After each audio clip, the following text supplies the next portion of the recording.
Hello and welcome to DFS Coach Talk. It is Friday, December 11th, 2020. I am Andrew Hansen alongside Shane Caldwell, and this is our Week 14 NFL Primetime Show where we go over the Sunday night and Monday night games to get you ready for all the relevant slates on Draftkings and Fanduel. And Shane, we've got some exciting AFC matchups here for playoff teams. This is a fun little slate. Yeah, we got some good division rivals and two really good offensive teams, a solid defense as well in Pittsburgh, Buffalo. And we're going to really break these games down and kind of, tell everyone how we think the teams are going to approach it and where the team's weaknesses are and what the best DFS plays are as a result of that. So, yeah, these are great matchups. And I think they're actually going to be pretty high scoring. They shouldn't just be a defensive grind it out, even though they are some good defenses on the slate. I'm seeing these defenses regress a little bit and the offenses continue to get better. So I actually like this for high scoring slate on Sunday and Monday night. So it's looking like a great primetime slate here. Yeah, that's what we do. We dive in deep on every slate and break it down from every possible angle to help you make the best lineups in DFS. So let's get started here on game one and take a look at the lines from Vegas, courtesy of our presenting sponsor, BetUS.com.pa. We have a terrific offer that you'll hear about from them about halfway through the show. But in terms of the line on the first game here, Sunday night, the Bills are favored by 2 at home against the Steelers. Over-under is 48. Kickoff 8:20 Eastern.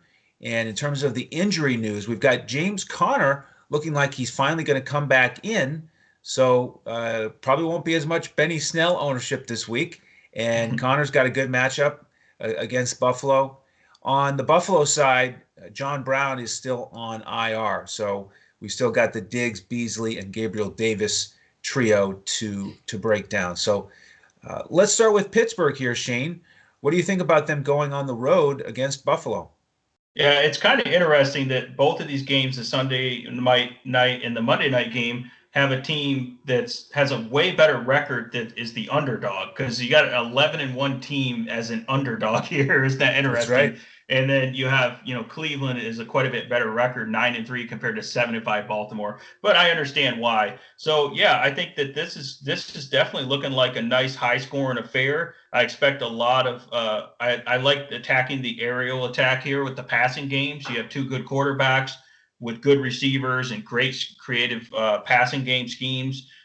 Pittsburgh really does need to get that running game going, because they have kind of struggled with Big Ben going back there and passing 45 to 50 times. It really hasn't worked that well, and it led to them end up losing to Washington, because they really weren't that balanced. And now you're going up against Washington with a good pass rush and good cover corners, and it didn't work for them. Their A dot is really low. They're throwing all these little short passes and trying to just matriculate their way down the field, and it's not working effectively. And then they get stymied at the goal line. They can't, they don't have that power run game with James Conner, where they missed him inside the 5-yard line, and they're trying to throw all these little quick passes, and things happen really fast at the goal line, and they just couldn't get the ball in there. So I think that's where they're struggling. So I do expect them to be more balanced. So I wouldn't plan on stacking the Pittsburgh passing attack like I normally would, because there's other spots I think you can attack in this slate. But overall, I think, I like Big Ben. I'm just a little bit nervous about them trying to balance the run pass attack here with Conner. And I think that Buffalo's pretty solid in terms of their cover corners. They're decent. They match up pretty good against the corners. But I would say that Buffalo struggles in terms of the pass rush. So Ben will have maybe a little bit more time to take some of those deep shots. So that's why that does give him a little more upside. If they get the running game going, then they can get the play action and actually balance out the attack and take some deep shots again, because the main thing with Big Ben has just been the struggle of throwing it only underneath there. And then in terms of wide receivers, I would say he has a lot of great wide receivers, but I would say Deontay Johnson is the guy I like the most here. Deontay Johnson is going to avoid the Tre'Davious White. We're expecting that Claypool will see the most Tre'Davious White. So Johnson will be on him a little bit. But obviously we love Deontay Johnson's route running, his ability to get open. And we like the fact that he gets more passes down a little bit deeper passes, 15 to 20-yard intermediate routes, and he has great run after the catch ability. So he seems to be the most dynamic weapon and most consistent weapon overall. And I like his matchup, him avoiding Tre'Davious White if he gets on, the slot corner for them, or he gets on Levi Wallace. He's got a better matchup there. So I look for Deontay Johnson to have a big game here. I like James Conner. That's one of the things you'll have to decide if you want to play him.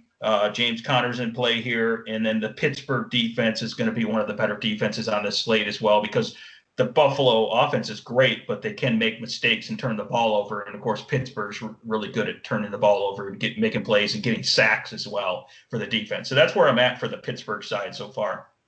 Yeah, I've got a similar perspective on them. I do like James Conner here coming back, a strong matchup on the ground. And then with the passing game, on the 2-game slate, I don't think you need to stack this passing game. But on a showdown slate, I think you can, because of what you referenced. It is 4 straight weeks that Big Ben has thrown it at least 46 times, and that's a ton. So yes, it's a short A dot, but you rack up all those receptions. There's great correlation with stacking him with multiple receivers, and Deontay Johnson is the guy for me. He's number 1 this week for the reasons you mentioned. The one thing about him, though, is that's a little bit frustrating. The last couple of weeks, he's had a couple drops on those slant patterns, and then he makes eye contact with Big Ben, like, oh, sorry, I did it again. I should have caught that. It's like, let's not get used to that, Deontay. I mean, I know you're getting like 15 targets a week, and so it's like, who cares? I missed that one. But let's try to catch every ball here and really maximize your performance. So that's what I'm hoping for with Deontay. You could look at Ebron here. Buffalo's had a little bit of trouble defending the tight end. Opposing tight ends have gathered up the 6th most fantasy points against Buffalo, and Ebron's getting a lot of those short targets. So it seemed to be a real focal point against Washington to beat that pass rush and get it out quick, even more quickly than usual. So I don't know if he'll get quite as many targets, but he's definitely in play for me on a showdown slate or the 2-game slate. And the Pittsburgh defense in play for me as well.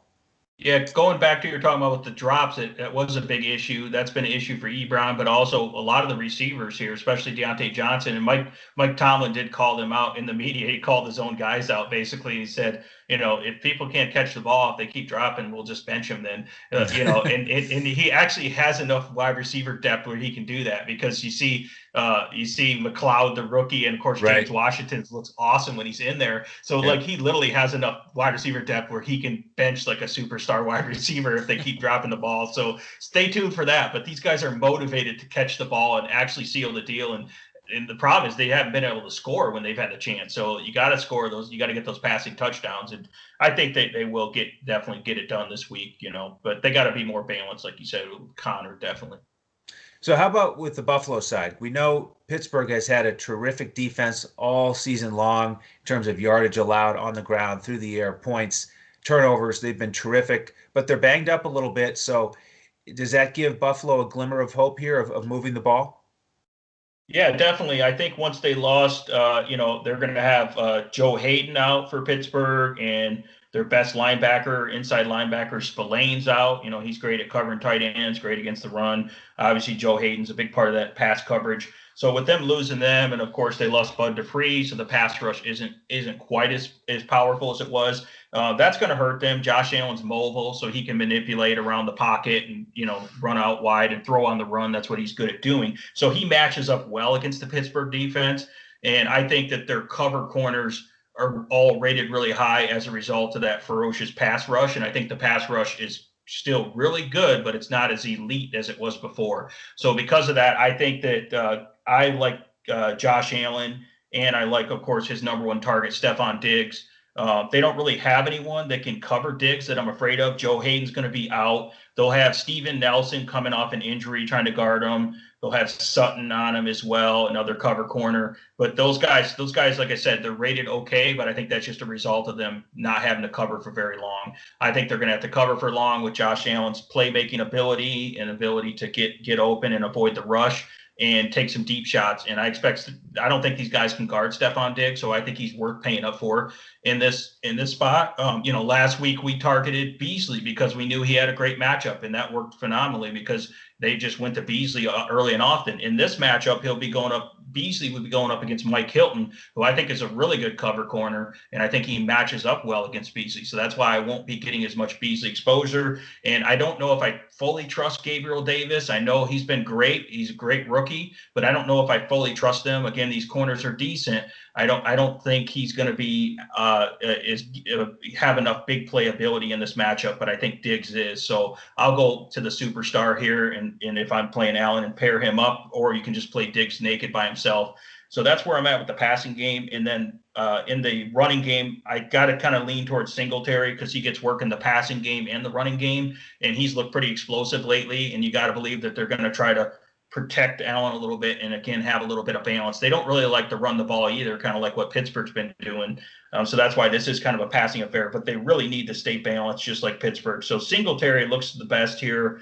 The rookie Zach Moss fumbled the ball, had a really bad game last week. So I don't know if they're going to trust him or not. We'll see. I think they probably trust Singletary better in pass protection too. So I would target him if you're going for a value running back. I think he's good. Excellent. Yeah, I'm with you on this Buffalo breakdown. Last week was Beasley against San Fran. Now I think it is going to go back to Diggs. He's the guy that you want. I think Allen's going to pepper him with targets. And Singletary trending up with the touches, Moss trending down. So at about the same price tag on the 2-game slate on Draftkings, I certainly prefer Singletary as well.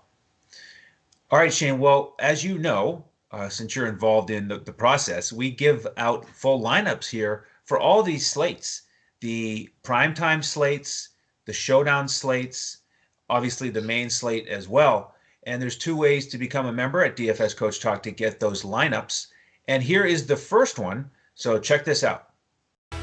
Listen up, sports bettors. It's go time. So put down the beer and make every sporting event more exciting by putting stakes on the line. Earn bragging rights over friends as you rake in the cash from each week's betting action. But don't settle for any other book. Choose America's favorite sportsbook with over 25 trusted years in the industry. You need a sportsbook with integrity and longevity, and most importantly, a sportsbook that pays. BetUS has your game with action on football, baseball, and basketball, MMA, golf, horses, and even esports. No other sportsbook welcomes newcomers like BetUS with their jaw-dropping sign-up bonuses.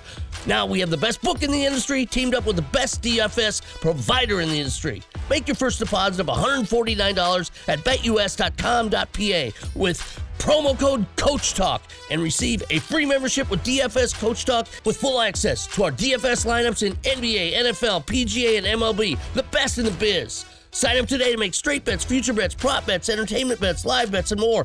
No other sportsbook in the industry is committed to their users like BetUS. So sign up now and get on the winning side of the ball.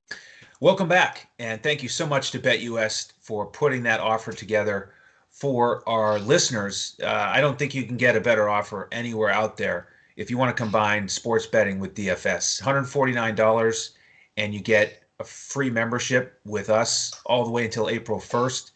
And you'll get all of our lineups in every sport, not just football, basketball as well, PGA, MLB, and we're just kicking off the NBA preseason tonight and off to a good start. So jump in with us. If you want to do the sports betting, make sure to use that promo code CoachTalk, all one word, at BetUS. If you're not into that, if you want to just get our lineups and do DFS, that's absolutely fine. We still want to have you. Same price, $149 all winter long, and you can just sign up right through our website, dfscoachtalk.com, and we'll have you in with us all winter. We'd love to have you. Any questions, just let us know on Twitter. We're at DFS Coach Talk. Shane is at DET Sports Shane. I am at Language Olympic. And the coach is at JOESARVADI. All right, Shane, game 2 here, the Monday night game It's a rematch between Baltimore and Cleveland. Do you know that they played in week 1 and Baltimore won that one pretty easily, 38-6. So do you think this one will be a little bit closer?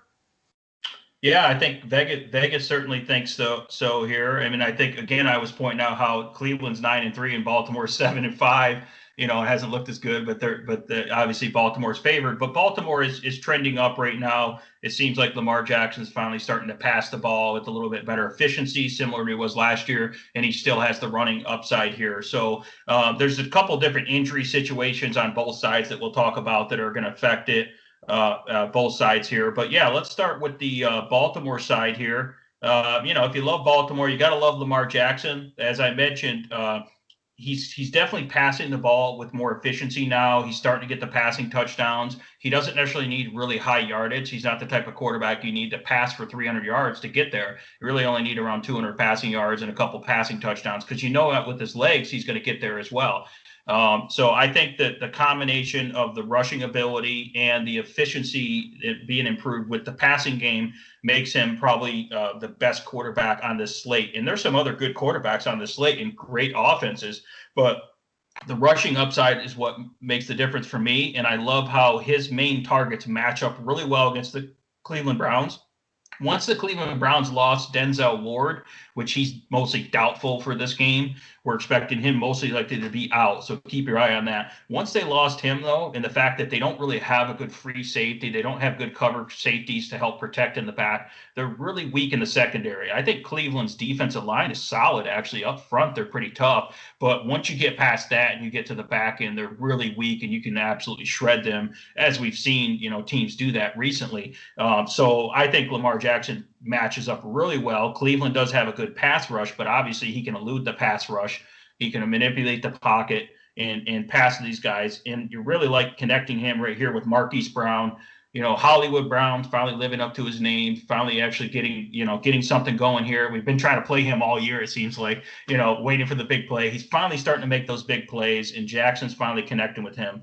He had a great game against them in the first week here. And I like how, again, with Denzel Ward out, you're going to have Marquise Brown on probably NJ Stewart and Kevin Johnson, depending on where he lines up. I mean, these are huge mismatches. These guys aren't going to be able to stay with him. And the guy's small, but he is super quick, and he's pretty tough for a small guy, So I think they will be hitting him, and he's super cheap on these primetime slates here. So I would look for Marquise Brown, connect him with Lamar Jackson. And then, of course, Mark Andrews. He's been out with COVID for a little while. He's been on the COVID list. People are forgetting about him. He's a Cleveland killer. He just absolutely smashes. He averages like last 3 games against Cleveland over 20 fantasy points, which is great for a tight end, by the way. So he's pretty much like a lock and load here. You got to figure out a way to pay up for him. He's obviously the most expensive tight end, but he's in such a great spot. And again, the passing game is looking up here for this. And then if you're going to go to the rushing attack for Baltimore, I'm going to probably still lean towards J.K. Dobbins.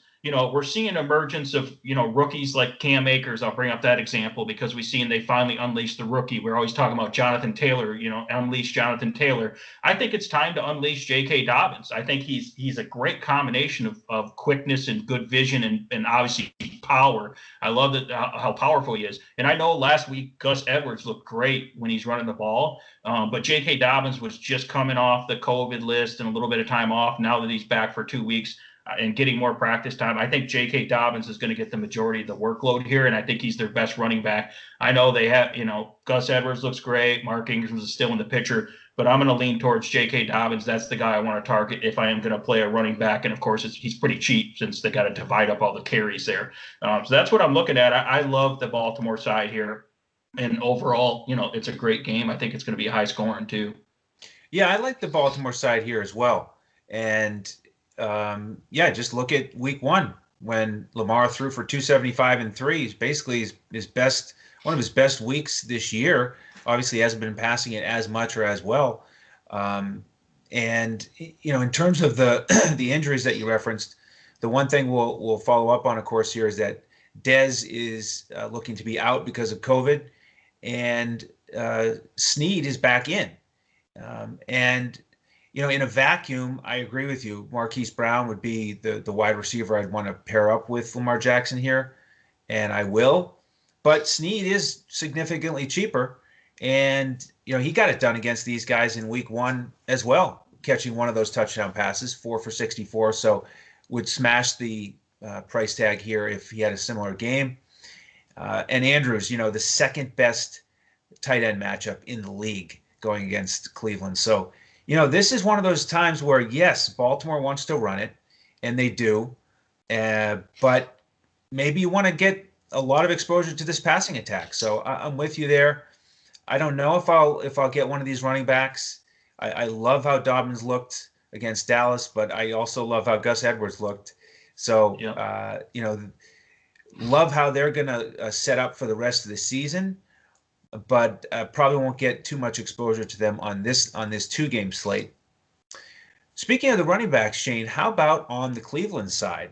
I would say you're a rather big fan of Nick Chubb. Yeah, I think I've been raving about him since we did the Cleveland. I think we did the Cleveland preview. It was probably in like April or May, like during the first version of the pandemic. So that's how long I've been raving about him. Yeah, and in that season preview, we touched on Kareem Hunt being in that backfield, and he may have well just been on some other team. From your perspective, you didn't care at all that Kareem Hunt was around. It ended up being right, because really when Kareem Hunt had the bell cow role in this backfield, he didn't produce. And then as soon as Chubb came back, he produced, but it also made Kareem Hunt better, which is very interesting. So like Chubb is the key here to this running attack. I mean, it is impressive because they both will often get like 17 to 19 touches, and that's still plenty of opportunities for Chubb because he's averaging 6 yards per carry on the season. It's ridiculous. So he's the most expensive running back on this slate, but do you think he's going to hit value? Yeah, I mean, normally I'd steer away from the Baltimore defense here, but recently they haven't looked as good. They've been banged up. They've had guys in and out of the lineup on the COVID list, a lot of different injuries. I'm going to keep a close eye on the Baltimore injury report, because when I'm looking at it as of Friday, a lot of their key big guys, again, haven't been practicing. So even if they come back, these guys are not at full capacity. I know Calais Campbell didn't look like himself last weekend when I was watching the game. So I just don't think that Baltimore defensive line is as stout as they were earlier in the year. And of course, we've talked about all year how Cleveland's offensive line is very underrated, especially when it comes to run blocking and the run blocking scheme. And of course, Chubb is just explosive and powerful. So, so they do actually match up well against Baltimore, and I am very interested. And I think this is a game where you can play both running backs. If it ends up fitting into your lineup build, you can play both Chubb and Hunt. And I think they can both produce, because you're going to get a discount on Hunt. And even if he's only getting 10 to 15 touches, he's still going to get the job done. And then Chubb, they can feed him, and he's going to get the job done. Obviously, we talked about how efficient he is in terms of explosive plays and, his average yards per carry. So you could play both these guys. I'm not too concerned about the Baltimore defense like I normally would be, and I'm going to keep a close eye on the defensive line, all these different guys that are injured, because if a few of these guys end up being out, I'm gonna be even more all in, and it's gonna make me want to play both those running backs even more. So this is just one team. We've done it before where I get really aggressive with the running game here. Other than that, if you're gonna play multiple lineups and you want to get really creative, you can play Baker Mayfield, just because Baltimore, again, their defense isn't as good as what they have been recently. They do have a lot of injuries in the secondary. So you can play Baker Mayfield. You've seen what he did to Tennessee last week. He just completely shredded them. And he's kind of sneaky right now, but he's not my preferred play. It's more like if you're building, multiple lineups and you just want to get a couple Cleveland stacks in there. And my favorite receiver for him for this matchup, I don't really like Jarvis Landry as much, because he's on Marlon Humphrey, which is the best healthy Baltimore, slot cornerback. But I do like Rashad Higgins just because I love his big play ability on the outside. And I think they are going to have to pass. They might be down in this game and be forced to pass a little bit more than they'd like to. And I love how the run sets up the play action deep shots to Higgins. So I do like Higgins at a cheap price here. And that's kind of where I'm at with the Cleveland side. One thing to note, Austin Hooper he's trending more towards doubtful here. He all of a sudden he popped up in the injury report on Friday with a neck injury and didn't practice. That's usually not a good sign. So if Austin Hooper's out, you can look at the rookie Bryant or if you want to pivot off Bryant, you can go to Njoku as well. So that's something to keep an eye on, as you might be able to get exposure to a Cleveland tight end if Austin Hooper is out. That's what I'm looking at here for the Cleveland side.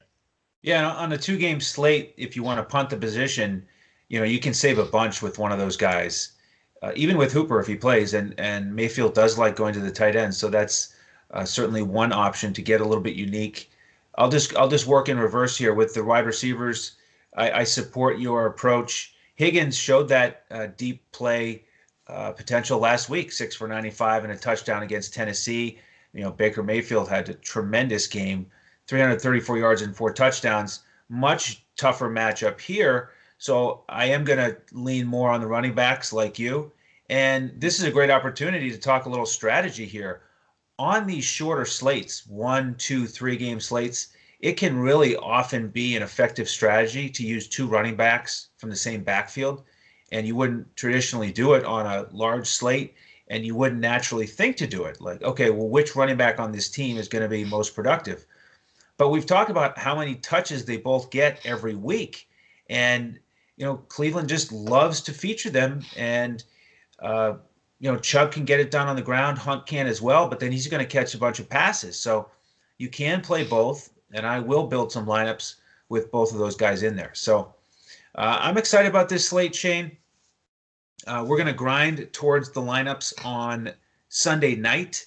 And again, if you jump in with us as a member, what we're going to give you is full lineups on FanDuel, cash lineup, and a GPP lineup for the Showdown Slate Sunday night, the Showdown Slate Monday night, and the 2-game primetime slate between Sunday and Monday.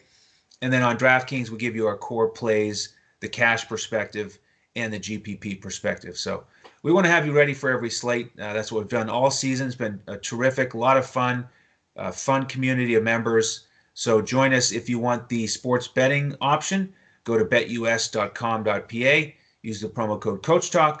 If you want the straight, pure DFS option, just go to our website, dfscoachtalk.com. Use the promo code. No, you don't need a promo code there. Just pick your length of membership. Just sign up. It's just so easy. It's like a couple clicks, and all of a sudden you're in our Discord getting the lineups.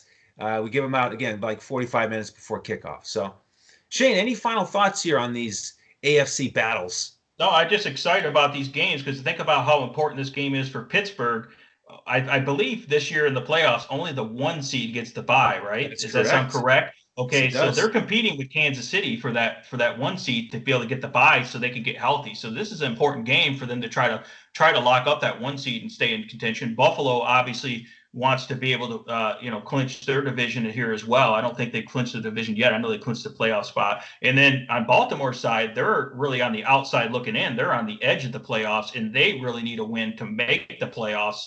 And to even go on a run. Imagine if the team as good as Baltimore, the team that I picked for the Super Bowl in the offseason, can't even make the playoffs. I'm going to look really stupid, right? But the NFL surprises you every year. But no, I think Baltimore is still a good team, even if they missed the playoffs. But this is an important game for them. So I just think they're great matchups with a lot of good stars, a lot of good players, and it's going to be a fun DFS slate for this week. I don't think it's going to be one of those boring ones like we've had a few of those, and not calling any teams out. But right. Yeah, no, these are going to be intense battles. So I'm looking forward to it as well. And appreciate all your support here on YouTube. Hit the like button, please, and hit the subscribe button so you know when our podcasts post.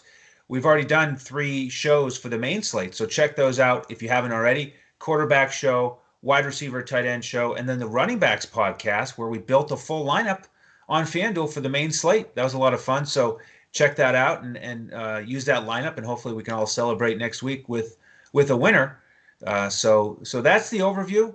Appreciate your support, and that's it. So on behalf of Shane Caldwell and the rest of the DFS Coach Talk team, I'm Andrew Hansen. We'll see you next time as we look to crush it in DFS.